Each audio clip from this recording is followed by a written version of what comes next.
Günaydın, iyi haftalar. Geçtiğimiz haftaya göre daha sakin bir haftaya başladık. Özellikle geçtiğimiz hafta ve özellikle Cuma günü piyasalar kapandıktan sonra Merkez Bankası'nın yaptığı bir takım düzenlemelerle şu anda 3.75 seviyelerinde bir kurla piyasa haftaya başladı. Ne yaptı Merkez Bankası? İki kademeli bir işlem gerçekleştirdi. Bir tanesi piyasaya verdiği Türk lirası likiditesini kıstı. Diğer taraftan döviz likiditesini arttıracak bir takım tedbirler aldı ilk etapta. İkinci Cuma günü piyasalar kapandıktan sonra da aslında yapılan şey bir örtülü faiz artışı. Koridorun haftalık repo ihalelerini açmaktan vazgeçti. Üst banttan da verilen TL tutarını kısıtlayarak bankaları ihtiyaç duymaları halinde geç likidite penceresine yöneltti. Bunun amacı Türk lirasının maliyetini yükseltmek. Yani ucuz Türk lirası bulup dövize gitmenin önünü kesmek üzere yapılmış bir örtülü faiz artışı. Bunun yarattığı etkiyle de demin de ifade etmeye çalıştığım gibi işte 3.75'lerde haftaya başlayan bir dolar TL kuru var. Gerek içerideki gerek dışarıdaki gelişmeleri izleyeceğiz. Yani 3.93'ü gördükten sonra 3.75 kulaklara iyi ve sevindirici gibi gelebilir ama son zamanlarda yaşanan yükselişin ne kadar hızlı olduğu herkesin malumu. 24'üne kadar aslında herhalde böyle devam edeceğiz gibi gözüküyor. Orada Merkez Bankası'nın bir para politikası kurulu toplantısı olacak. Orada hala bir faiz artışı bekliyorum.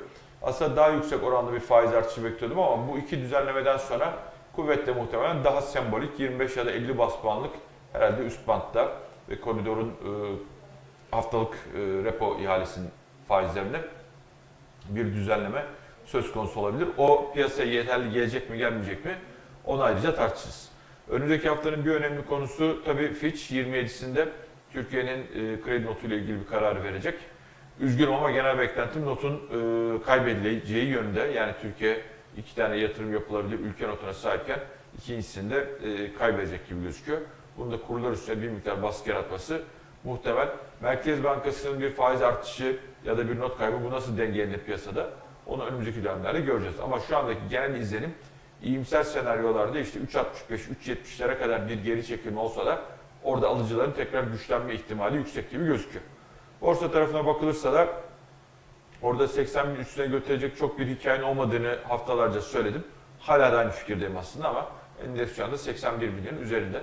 Teknik olarak 80 bin üzerinde kaldığımız sürece 84 bin, 85 bin TL bazlı hareketler söz konusu olabilir. Dolayısıyla mevcut pozisyonu olanlara tavsiyem yukarı hareketleri 84 bin, 85 binlere kadar takip etmeleri ama 80 binin stop loss olarak mutlaka altın çizilmesinde ve uygulanmasında fayda var. Çünkü 80 binin kırılması endeks tekrar 76 binlere kadar geri çekilmesine neden olabilir. Gündem çok çabuk değişti ve çok hızlı karar verilmesi gereken dönemdeyiz. Bu hafta belki geçtiğimiz haftaya göre daha sakin olacak ama eminim ki önümüzdeki haftada bu haftadan daha hareketli bir hafta olacak. Onun için herkese ümit ediyorum doğru ve başarılı yatırım kararları verilir ve bol kazançlı bir hafta olur.